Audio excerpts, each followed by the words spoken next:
Unrelegated Queens of the South. I'm here with someone new. This doesn't look like Alex Morgan. This looks like Jillian Gaffigan. Hi Jillian, how are you doing? Good, how are you? I'm doing very well, thank you. If you are wondering where Alex Kelly Francis Morgan is today, she's actually with the crew at Atlanta Beer Bus celebrating their first anniversary. I decided I don't really like beer that much and I'd rather be here with Jillian to talk about soccer, our first loves. Jillian, a member of Resurgence. You also have a pretty cool job involving the beautiful game. Can you tell us all a little bit about your special business? Sure. So I work in fan engagement. I have a consulting business and I work with teams in North America, Europe, and Australia on fan engagement issues. It can range anywhere from fan surveys to assessments on your engagement and leans into data management, CRM, revenue management, et cetera, et cetera. So that's very fun and exciting, so it keeps me close to the game. But I also put together trips maybe 5 or 6 times a year to go see teams in Europe typically, or big event type tournaments like the World Cup or the Olympics. My next trip is to the Women's World Cup in Lyon, so I'm looking forward to that, to the semifinals and the final. So hit me up if you have an interest. That's all right for some. I think if I wasn't waiting for my green card to arrive, I might have been taking you up on that trip to France. Yeah, Talking of working in soccer, a little update from the world of Soccer in the Streets. As you know, Soccer in the Streets is a non-profit that works to make soccer accessible. We had an amazing event this weekend. We wish you'd been playing with us, but Nations Cup, a huge success. We raised 50K. Huge thanks to all of you that donated. And I have to make a report. If Kelly was here today, she would have told you about 100 times already. Probably read it on Twitter, but Kelly did score a header. I heard. She scored a header. It was impressive. I won't mention the fact that the Iceland goalkeeper may have been putting his gloves on at the moment that the ball went in the goal. It doesn't matter. He might have been sort of adjusting his gloves. There may have been a bit of, pandemonium after Kelly scored, but she scored a header and it was beautiful. Colombia got knocked out in the semi-finals. Felipe Cardenas, MVP, very impressive. That is but good. The irony, guess who we got knocked out by in the semi-finals? Who? The United Kingdom. Ah! Yeah, I may have chosen the wrong side to play on, but it is what it is. I didn't realize you weren't. Who were you playing for? I was playing with Colombia. It's amazing. Okay. Yep. Loyalties got split. I'd rather have a happy home than a trophy in the home. So, it's amazing what love can do for you. It is amazing. And it does sound like it went really well. Last week, when we were at the podcast, you raised $1,000 there that night. Yeah, and thanks to Rira for that. It was a great event. We're going to look to do something a little bit similar for the Champions League, so be on the lookout for that. I think we're going to have a lot of fun coming up to that. That's June 9th, if anyone's interested in playing. So, Atlanta United. We got 3 points. We got 3 points. How did you feel about this weekend? How did it go for you? Well, it was a frustrating match to watch. I think that's the response that you hear from a lot of people. It was immediate. It was the feeling in the stadium with the fans. You could see it with the players. But 3 points is 3 points. And at the end of the day, that's what we needed to do. I think the clean sheet was important. And it was important for forward movement, and we are moving forward. We are tracking back towards the mean on points per game, match by match by match. We really aren't that far away from DC United in the middle of the table, so it was a very positive day at the end. It was just hard to watch, frustrating to watch, especially the first half, which was obvious to everybody. Everybody was moving slow on the field. And so they needed to pick up the pace, and I think they came back in the second half and they did what you needed to do against a team that's defending to an extreme. Mm-hmm. This parking the bus. I think that's what we'd call it in Europe. It was definitely a parking the bus technique, and that's what a lot of people do against Atlanta United now. They've kind of sussed us out a little bit, and they're learning that, when the defensive line parks the bus against our sort of forward playing, that it's a lot more difficult for us to penetrate. Right. And it wasn't just parking. I mean, it was to an extreme. It was an extreme that I haven't seen at the Benz. Have you seen it to that degree before? No, it was hideous. You talk about the first half being so awful, I think, and I mentioned it with Jason yesterday on Soccer Down Here. The highlight of the match in the first half, they show it on the Halo board, the best moment of the game was Brad Guzan scooping a ball in a great save, everyone called it, but I'm talking about this was a slow rolling ball that he scooped. When that is the highlight of the first half, you've got to worry about the sanity of your fans. Right. And I'm all for playing, tactics, playing games, but when you're used to the exciting play of last year, it's pretty tough as a fan to take, and I can understand some of the frustrations because people are going to miss the style of play that we used to play. Right. And I don't think you're going to continue to see that, or you're going to see it every time. I think that Atlanta United is good at recognizing that teams are going to come into the Benz and do that. It was just an extreme. I mean, you had two lines of defenders that were just a few yards apart from one another, and at some points I was joking around that it was like watching a game of, what's that arcade game, where the ball's just going around, pinball. It was just hard to get around. I was born in '94, so we didn't really have that many arcade games. Oh no, I'm aging myself. we had Game Boys by the time I was playing. But okay, you were playing Pokemon. I was not. But yeah, so it was difficult, but at least we had 70% possession, right? Right. Yeah. And how do you feel about that? Honestly, do you think the possession is a good thing? 70% possession, I think it was 72%, something on those lines. How do you feel about the possession versus penetration in our gameplay at the moment? Well, actually, I mean, if you go back to the Dallas game, we had slightly greater possession at the Dallas game. So for me, possession, and I know that it's not necessarily an indicator of how the game's going to go. Mm-hmm. So, and it didn't go our way with Dallas. So you can't really count on possession, but for the other team, you have to have possession of the ball to shoot and score. Mm-hmm. So their lack of possession hurt them, absolutely. But all it takes is one chance and one lapse in possession. At the end of the day, when you have 70% possession, you're still giving another 30% for the other team to build and create chances. And when they say 1-0 is the most dangerous lead in soccer, because if the other team scores, they then have the momentum to take it another way. Right. So I think what's really important is we can't be relying on winning games 1-0, particularly, we talked about the shutout. Yes, we had a shutout, but how much of it was down to our defensive prowess and our defensive skill? And how much was maybe to do with the fact that Colorado was kind of lackluster in the forward play? Well, they were not efficient. So Dallas, in the Dallas game, what you saw with that similar possession numbers was a very, first you saw some inefficiency in our defense. The first goal with a sort of individual mistake by LGP. Who had a better game. Yeah. A much better game this weekend, and I think that's what he needed. There was a lot of, LGP is almost an untouchable player, I would consider, in the Atlanta United fan base, and it was quite a shock for me to see such harsh levels of criticism. If you know, Atlanta United Fan TV has a group chat.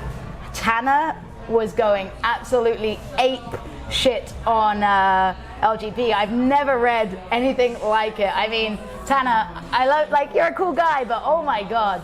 If LGP could read that, I would pick LGP in a fight against Tanner, and if I was LGP, I would probably have wanted to fight Tanner after the words he said. So I didn't read it. I think LGP needed a good game because he's one of those players that is a confidence player. He's a very confident player. Sometimes that's some of his downfall. He likes to go on those spiraling runs from centre back into the opposition's ends, but this time he didn't make too many mistakes. I thought he read the play better. I think I only remember him being caught out once.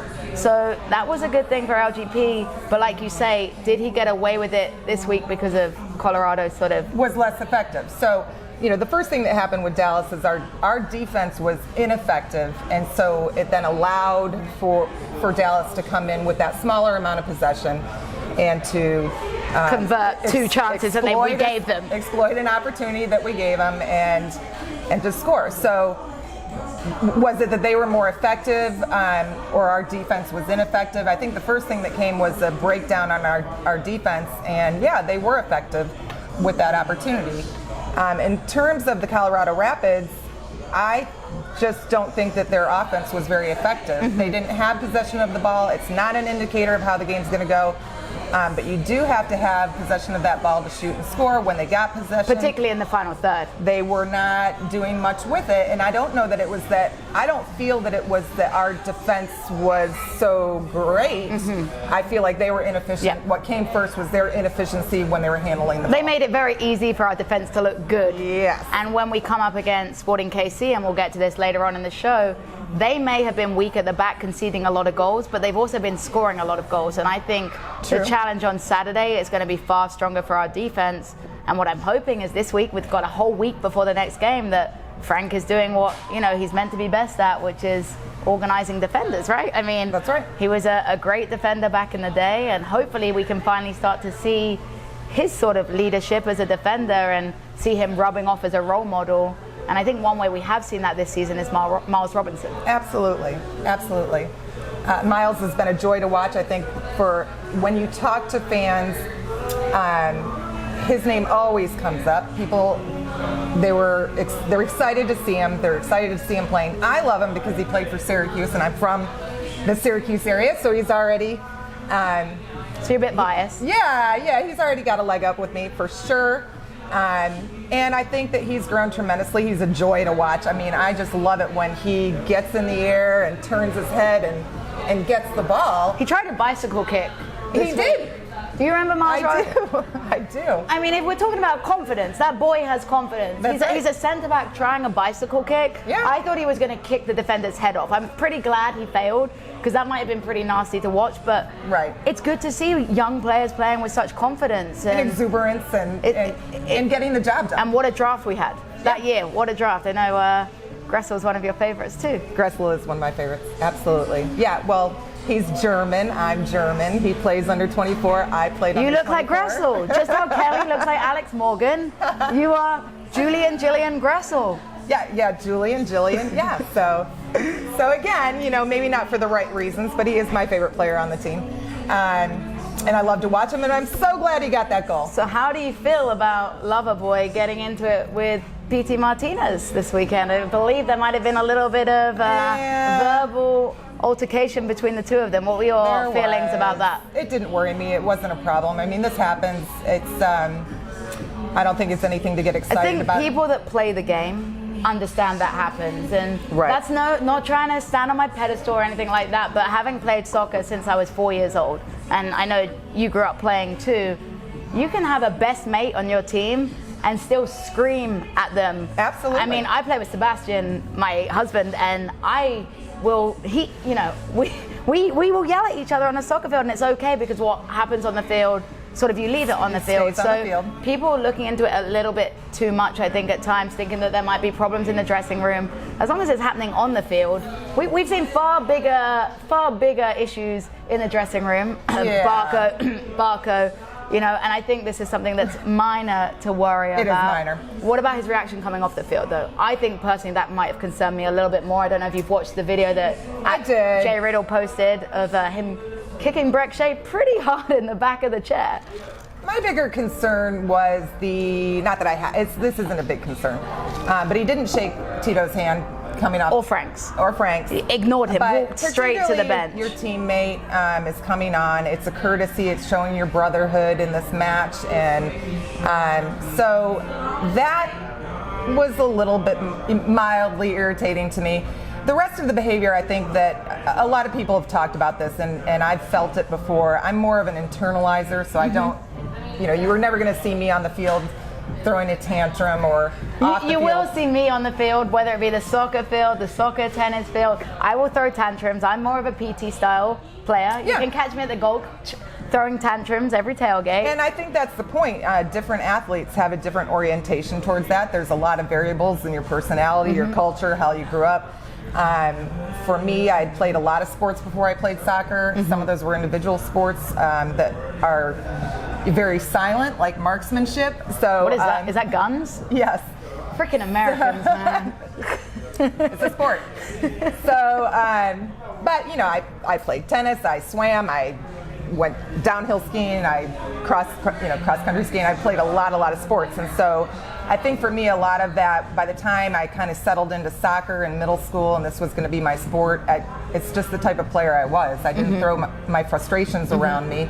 I kind of internalized that and just would always think forward. What do I need to do next? What do I need to do next? Obviously, I think looking at that's an ideal way to be. We can't all be like that. And no, absolutely I think we not. have to look at PT and see it as a positive thing to an extent, that he's holding himself accountable. And honestly, he's just pissed off that he's not living up to.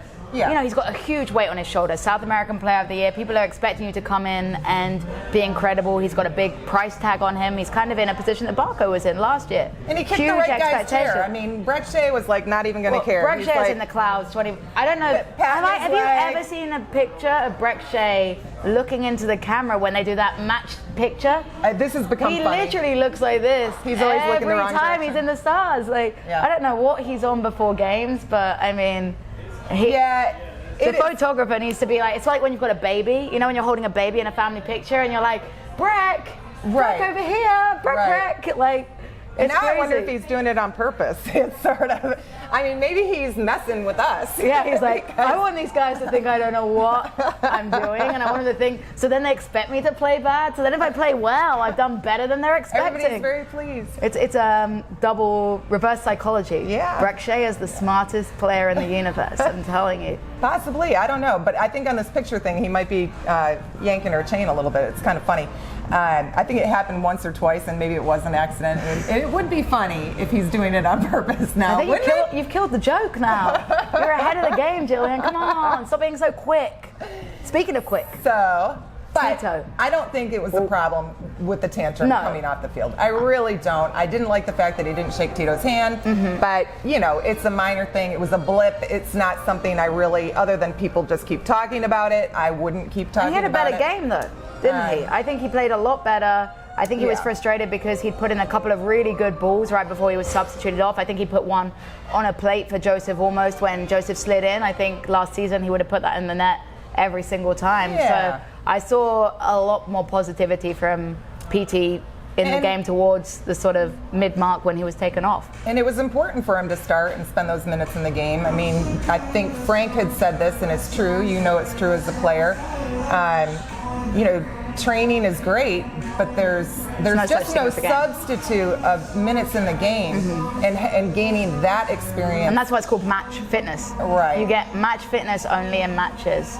Speaking, but like we said, Tito came on. What an explosion. That was good, right? It was good, right? Yeah, it was. It was. You can feel his energy when he comes on the field. It's hard because I know a lot of fans want to see him start all the time, and they're very loyal to Tito, and of course they like his hair, they like his thighs, right? They like his eyes. I mean, he has his own dedicated fan pages everywhere. There's the Tito hair watch. I think the new Tito thigh watch. Maybe the Tito Frenchie watch. I know he's got a dog. It's a lot. Tito is literally. If I could get, favorite. Look, I've got some good raffle prizes for Soccer in the Streets, but if I could get a pair of Tito shorts, I think I would raise enough money to open like 6 stations across Soccer in the Street. He would do it. He would do it. He would do it for you. I think I might have to write it. Well, next time Terminus has those letters, I'm going to be like, Dear Tito, could you please get me a pair of your shorts to raffle off for kids charity? Thanks.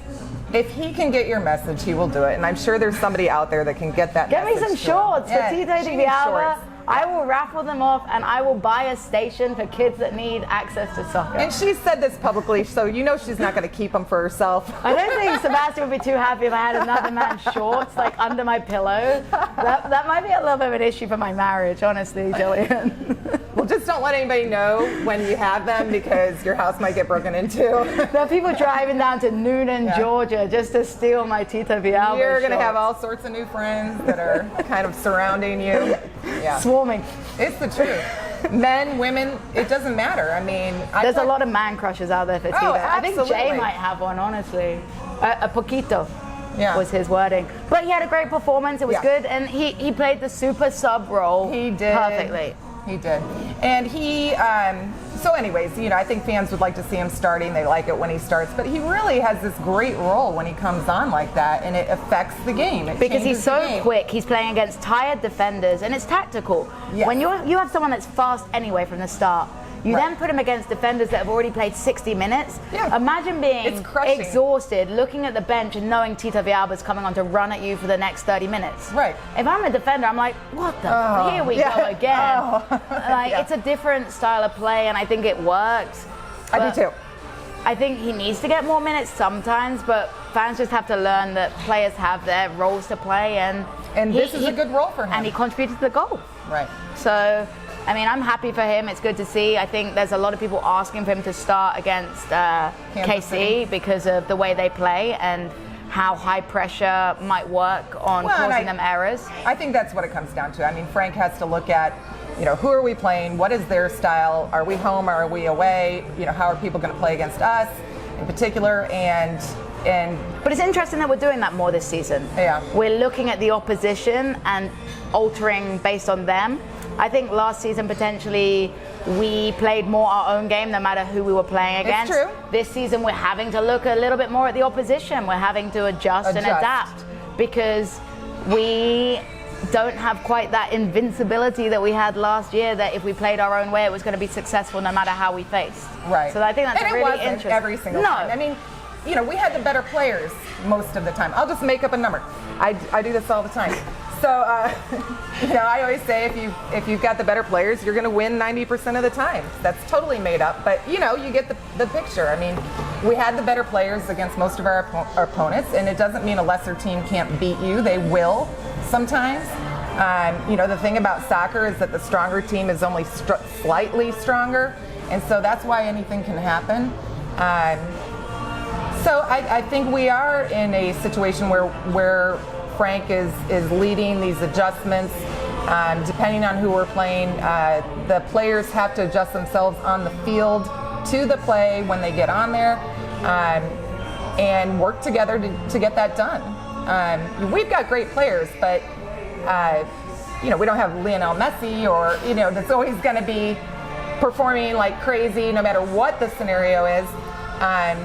We do have players that I think you could see it in the game on Saturday where it was really frustrating, and they came in after the halftime and they'd adjusted. They probably got very good information from a higher level about what the technical staff was seeing on the field and Frank, and did what they needed to do. They needed to speed it up. There's only a few ways to deal with that level of defense and that deep of defense. And you're going to have to beat people one-on-one. That's exactly what Nagby did, and that's what led to that goal. He did one of the few tactics you can use in that situation, and you saw Barco drawing people off the ball to this side of the field to get the ball to the other side of the field quickly. That's the other tactic that you can use. And so it instills faith in your technical team when you see those adjustments being made, and so I think they played as good of a game on Saturday as our players. They adapted, and it went well, so that's nice. They have a huge impact on the game, the technical staff, and this. Sometimes I believe more so than the coach in some instances. The technical staff can really affect the performance of the players in match and in training. They're seeing, they're hyper focused on certain things, or they're seeing the big picture of things in a way that the player can't see it on the field. They obviously came out and made adjustments in the second half, and again, it was still a little frustrating. Well, it was frustrating because there were so many people in front of the goal, and it was hard to deal with. But that run with Nagby was beautiful and perfect, and it resulted in a goal and a fantastic effort. He did exactly what he needed to do, and Julian Gressel was there for it, and he put the ball in. And that's all that mattered. Jillian Gressel was there to put the ball in the back of the net. Well, if you're in Germany, you would say Julian Gressel. So. No, I said Jillian. Jillian Gressel. Come on, Jillian. Jillian Gaffigan. I need my English microphone. She didn't get my joke. Come on, you gotta hold your English microphone. Jillian Gressel. So one more thing I wanted to touch on about the MLS. Kelly and I talked about it for a while last Queens of the South episode, and that is Kaku. Kaku for his crowd kicking ball incident. Only received 2 extra games, so a 3-game ban in total. How did you feel about that? I think it's low. It's a little unprecedented. I don't think that I don't recall such a kind of grave instance against a fan. I mean, Neymar punched a fan. Did you see that this weekend? Yeah, but not in MLS. No. But I don't remember an instance in MLS where there was like a situation like that, where, especially on, there was no inciting by this fan, which can happen. We both know this when tensions are high. I might have been an inciter a few times. Oh, really? No. What are you talking about? Who talks trash to soccer players? Tell stories. So, there have been situations, you know it and I know it, where fans have incited a player in a terrible way. And this just wasn't the case. This was just a guy minding his own business in the stands, and there wasn't anything like that going on. It was purely his temper tantrum. Yeah. And it doesn't matter. There isn't an argument about whether he meant it or he didn't. No, you took a risk. You went to smash a ball, full pelt, at an advertising hoarding. Right. You either have terrible aim or you're lying, and either way it's not okay. You took the risk. Yeah, you took the risk. You shot a ball, maybe you missed. You smash a fan in the face. Take responsibility. There was a lot that went out. Did he mean it? Didn't he mean it? It doesn't matter. We all know it's on camera. He's sort of guilty of the crime. So that needs to be pushed aside, and it was. And so now we were all just waiting to see what the punishment would be, what would happen with the suspensions. And I think it's a little unprecedented, so maybe MLS was a little afraid to go too harsh. I don't know why. I think in the U.S. normally we put the smackdown on unproductive behaviors, whether it's from a fan or whether it's from a player towards or whether the it's officials or whether it's a coach. We usually levy out. We want to snuff behaviors out like that. You kind of hold people accountable and set we do not sweep things under the rug in the U.S. Like you see in some other countries with some of the behaviors that go on. So I was surprised. I don't think it's strong enough to send that message. And what I worry about is the slippery slope, whether it's with Kaku himself, because you as an individual can say, I got away with this. What am I going to get away with the next time? You're not really getting too harsh of a penalty for the behavior that you exhibited. So does it get worse and worse? Some players it does. We've seen this. Or does it kind of feed to other players? Well, Kaku really didn't get in much trouble, so my biggest it's okay for me to continue to have these tantrums that could result in. So in general, I don't like to see tantrums in general anyway. Jillian should never watch me play soccer tennis. We won't be friends anymore after that. But, this is the thing. For some people, it gets them fired up, and for some people, they don't prefer to see it. I don't prefer to see it, but I don't think it's a problem. If you want to do it, that's fine. I got to see your next soccer tennis match and heckle you a little bit.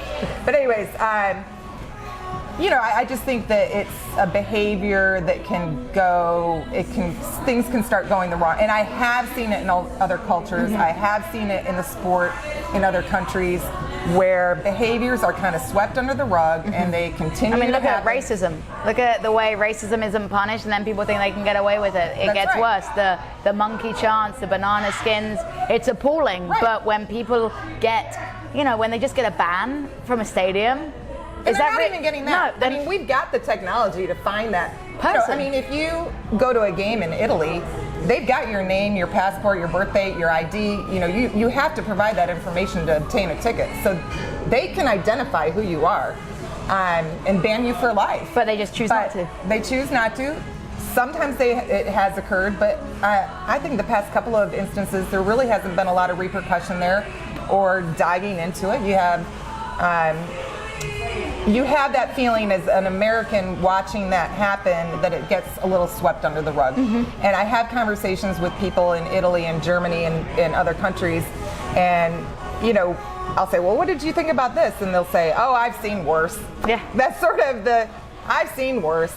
And so it's terrifying. It's terrifying that we're in 2019 and it's just accepted. It's part of the game. It's part of the But if you look at social media, it's getting a little more from just the general population.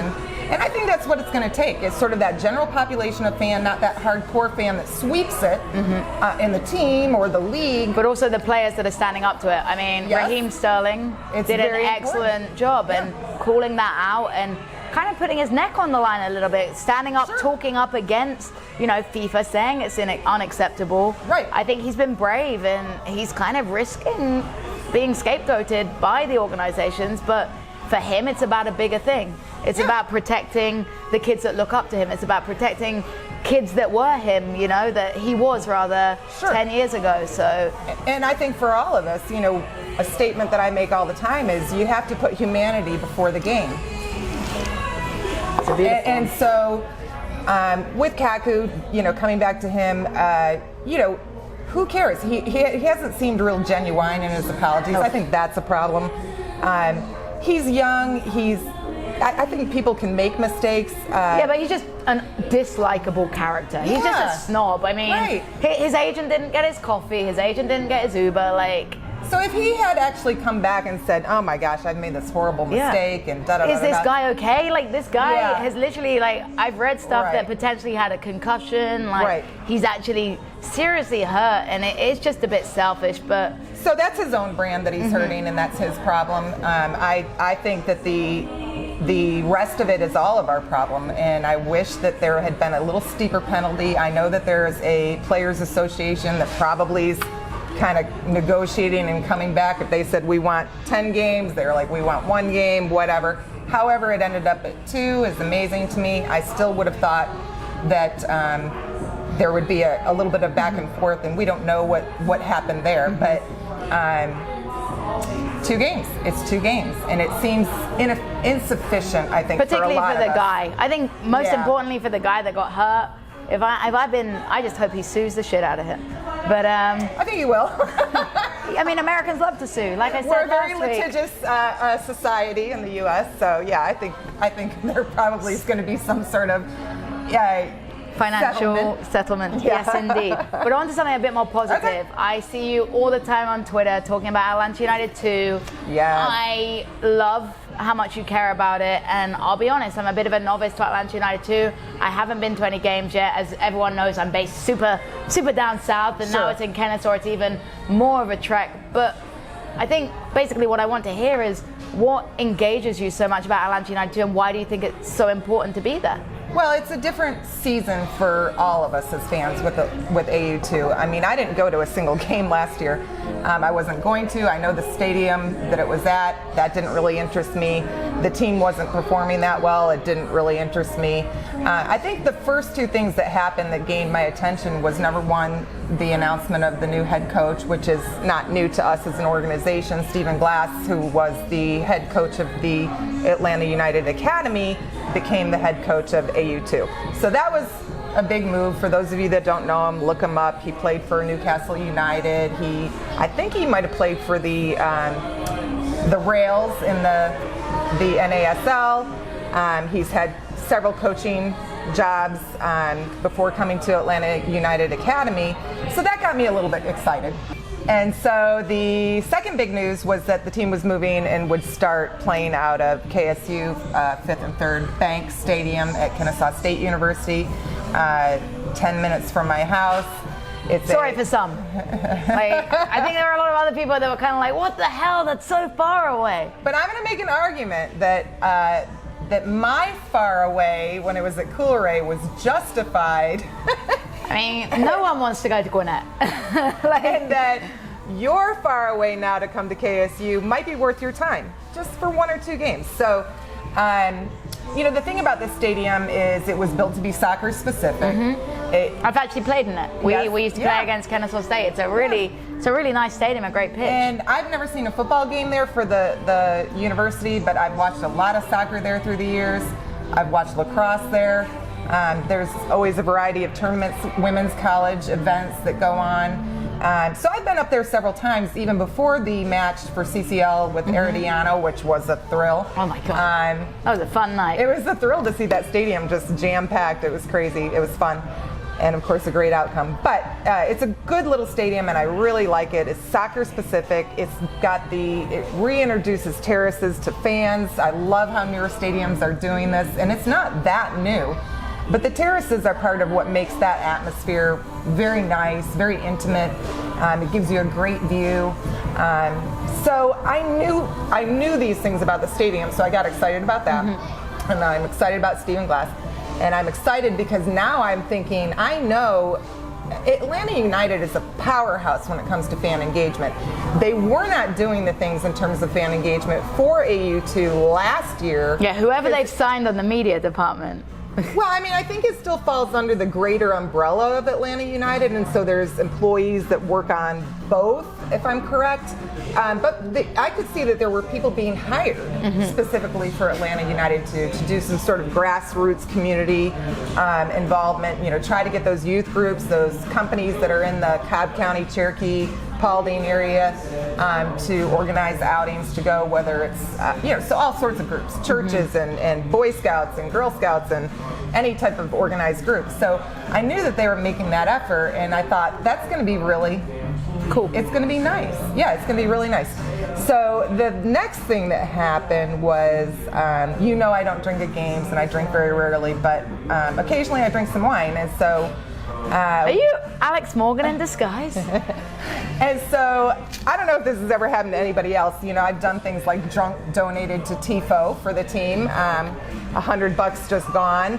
I wish I had $100 in my account to randomly donate. To a great cause. And so I had lunch with a friend one day, and she had said that she had an email into the team to try to find out about season tickets for AU2, and I was like, wow, I didn't think about that, right? So I went home, and I'd had a few glasses of wine, and I Googled it. I thought, I bet the information's out there. So I Google it, I find it, and then I'm like, well, how much are they? So I go a little further, and I see how much they are. I'm like, well, that's a bargain. Now I wonder where those tickets would be. So I go to the next step, right? And before I knew it, I'd hit the pay now for 2 tickets in the front row, and I have season tickets now. So now I'm fully invested. Right? Now you have to go. Right.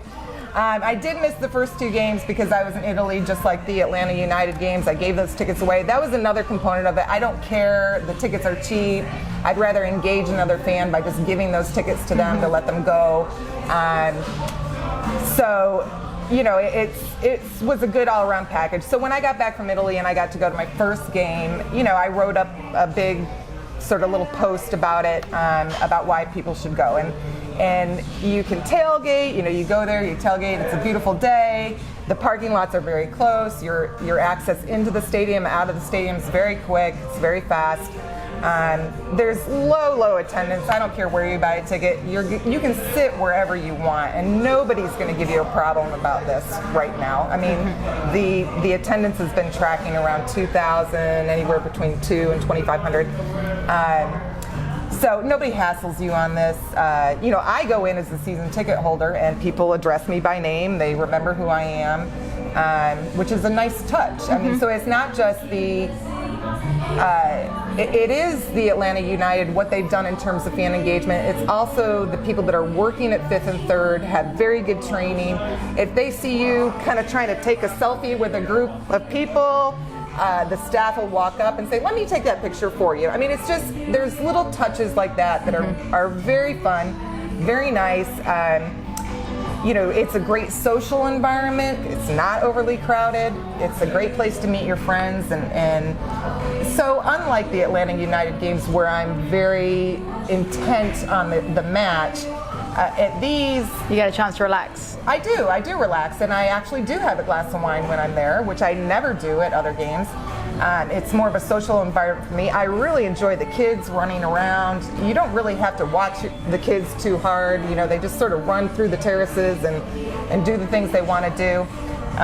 So I think it's a very enjoyable atmosphere for the kids and parents. And I think what we were talking about... It's not just family oriented. I mean, there's big groups of employees that come. Last week, Aaron Rent's organization had bought, and I met the guy that did it, bought 250 tickets for their employees, and they were there. They had noisemakers. They had their same T-shirt on. So of course it turns out to be a great team building event for them, but it was fun for me to hear their cheering and look behind me and see them all dressed in the same shirt.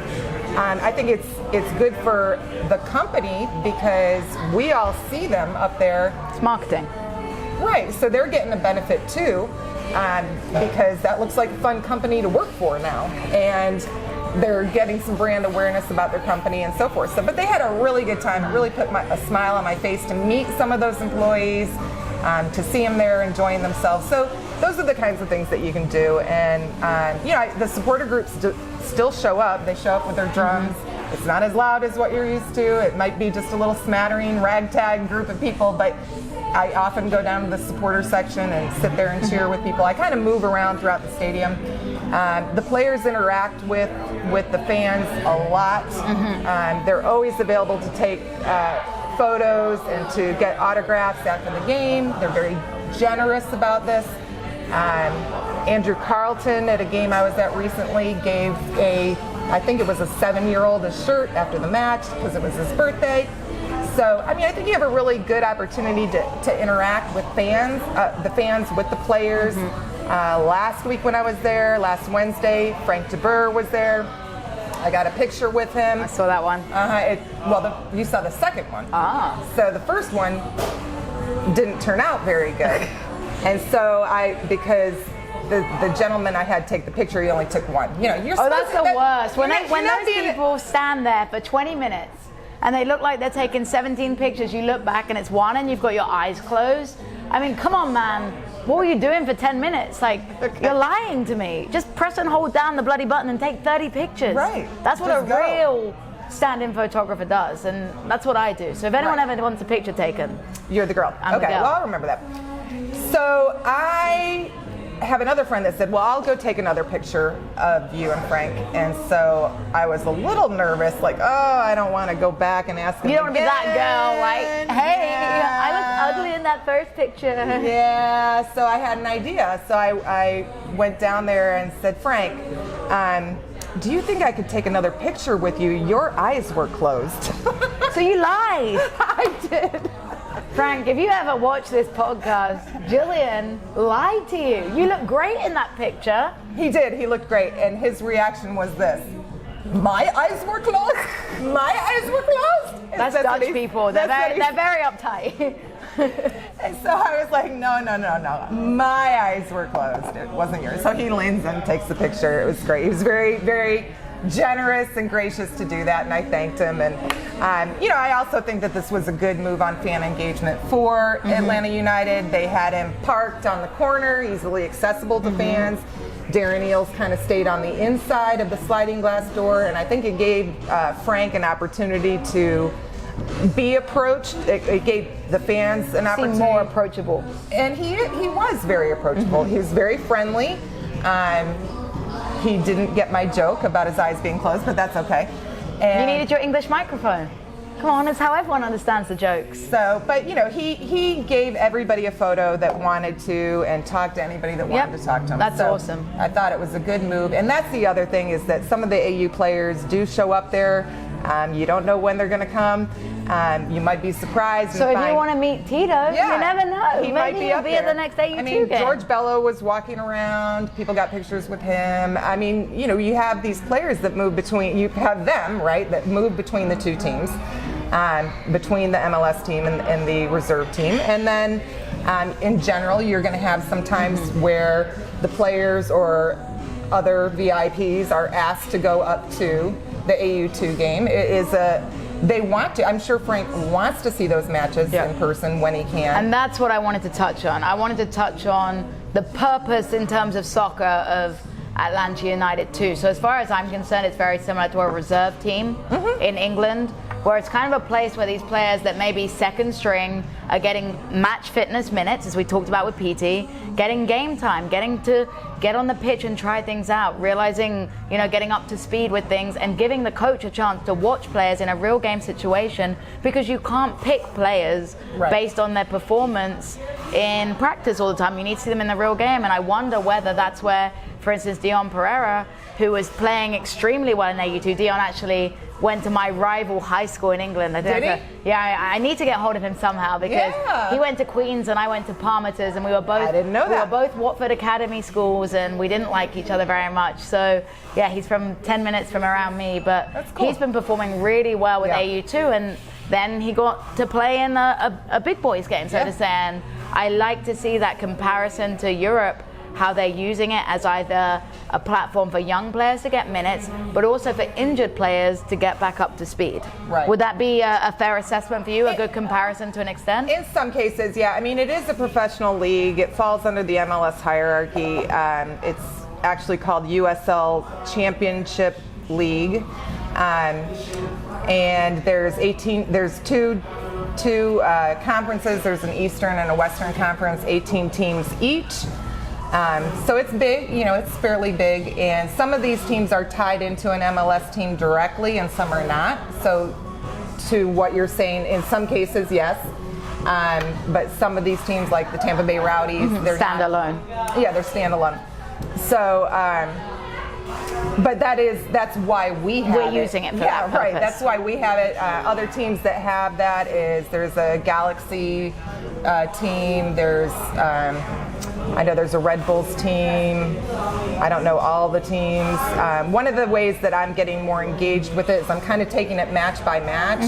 So when we play Ottawa, then I go out and I learn more about the Ottawa team. That's cool. And that's sort of my approach. So you're going to be the USL Championship knowledge lady coming up? No, I mean, I want to educate myself a little bit more, but I absorb so much soccer information on a weekly basis. There's no way I'm going to learn everything about this league, and that's just how I've chosen to kind of approach this year that I've decided to have season tickets and make the most of it, is to kind of go match by match and say, we're playing Tampa Bay, so let me learn more about Tampa Bay, their players, what's going on there.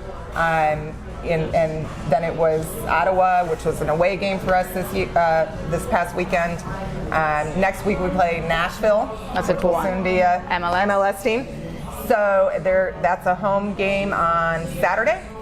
So that'll be interesting. So one last question from you from watching the games. If you had to pick 2 or 3 players from AU2 that you think could potentially, progress into the first team this season, who stands out for you? Well, I mean, we have some that already have. They're floating kind of.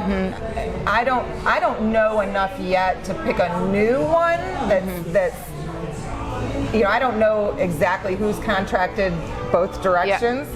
But you have George Bello, you have your friend from England, DP. I think the coach calls him DP. Andrew Carlton, George Bello. Who else do we have? Yeah, so it's those players are now have a little bit in the past, and I think have even more so this season had that opportunity to kind of float a little bit more back and forth between the MLS team and AU2, and it's interesting. I think it probably makes our team hard to scout because you never know who's going to play. Right, you don't know who's floating back and forth, and I think that that's a challenge for the other USL teams that we come up against.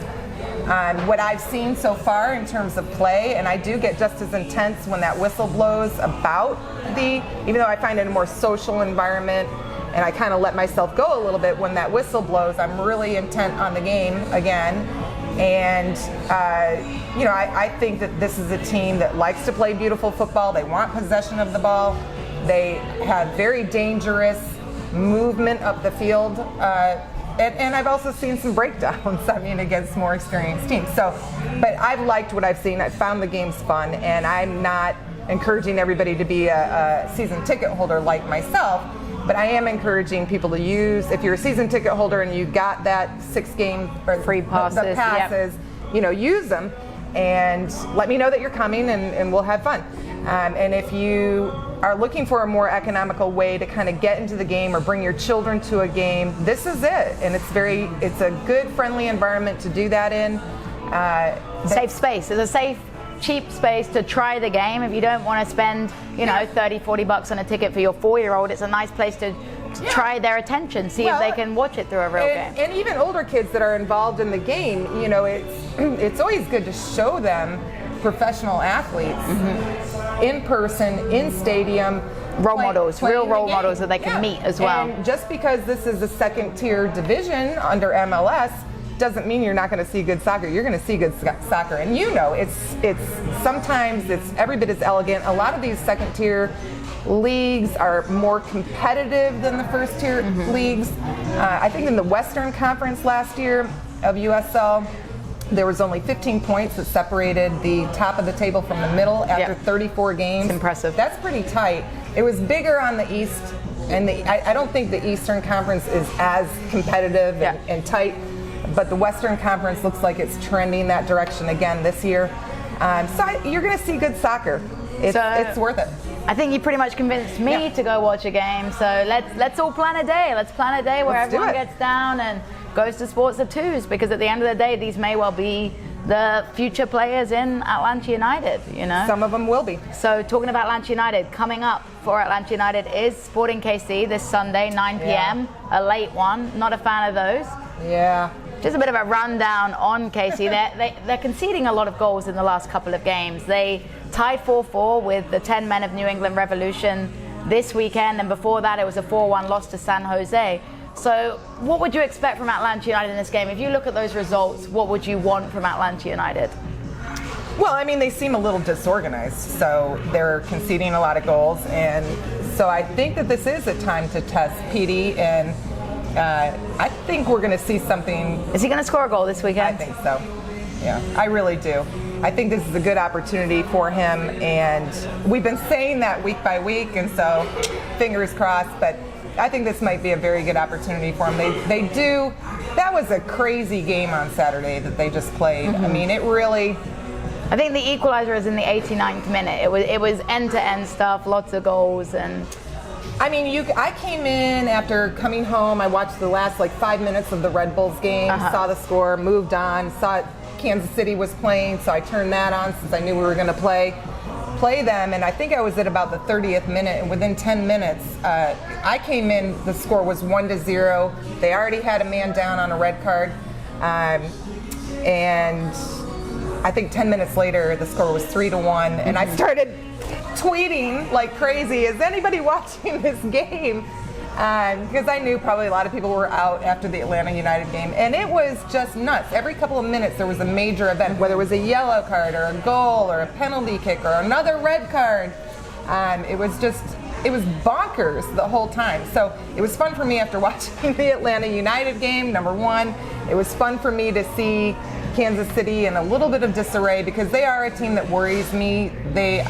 I think they are a good team, but they're not doing so well right now. I think they're going to be more of an offensive threat to us. I think our defense is going to have a better performance. They're conceding a lot of goals. They're scoring a decent amount of goals. Right. So I think it'll be an interesting game, but I really do hope we can get on the score sheet and start showing a little bit more of our clinical finishing, because I think that's been our biggest issue this season, has been we're creating some chances, but our finishing isn't good enough. You know, we're creating 1v1s, we're missing them. We need to put the ball in the back of the net consistently in this game. Well, and Kansas City, I don't think is going to play like what we saw last week. I don't think we're going to have that hurdle of parking the two buses in front of the goal. So I think that we're going to see our players be able to move throughout the field, pass, and create chances in a way more that is in alignment with what we're used to seeing. And that's what I'm looking forward to.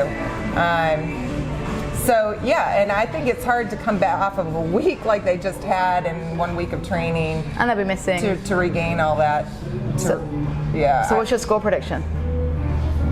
Well, I'm putting you on the spot. I have the ones that where I'd like it to be. Okay, give me your realistic score prediction and then your hopeful score prediction. I think it's going to be 2-1. What would you like it to be? 2-0. I think we're going to concede. Sorry, but I don't think we're stable enough at the back. I think we aren't. We will probably create an error. We're our own worst enemies at the back, and a lot of the goals we're conceding aren't through miraculous forward play. It's through defensive lapses and errors on our part. So I think I'll go with a 3-2. You're going 3-2. I'm going with 3-2 us. Based on last, their previous results. They're scoring a lot. We're conceding a lot, but I think we might find our rhythm up top, and I think we're really going to push to get that back-to-back win that we've been, so desperate for. Right. So coming up with us on Unrelegated, I've just had to drop out of the New York trip, sadly, but Jay, Kelly, Devin, Tanner, they're all going to the Red Bulls game, so that'll be an exciting one. I think they're going to have some really cool stuff in May. If you are going to, you should add us, let us know. I'm sure they'd love to hang out, have some fan cams, all that jazz. So that'll be a good one. Wish I could be there. But life happens, you know, life happens. Jillian, Yeah. where can they find you on social media? I'm at Jill or Jillian Gaffigan on Twitter, Instagram, pretty much everything. So you need to like, subscribe, and share this episode if you're watching on the Atlanta United Fan TV YouTube channel. I'm not used to doing all this. This is Kelly's part. You can find us at Unrel-ATL, that is UNREL-ATL on all forms of social media. Jay is at J_Riddle. Kelly's at all social media platforms. That's how she says it, all social media platforms, at the Kelly Francis, and I'll be on Twitter at Jessica ATLUTD. Jillian, you are the most knowledgeable person I know. Thank you so much for joining me. It's been a pleasure. Thank you.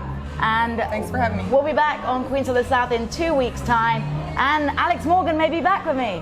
I'm hoping so, because I want a selfie with the most incredible US Women's National Team player in the world. Love you, Kelly.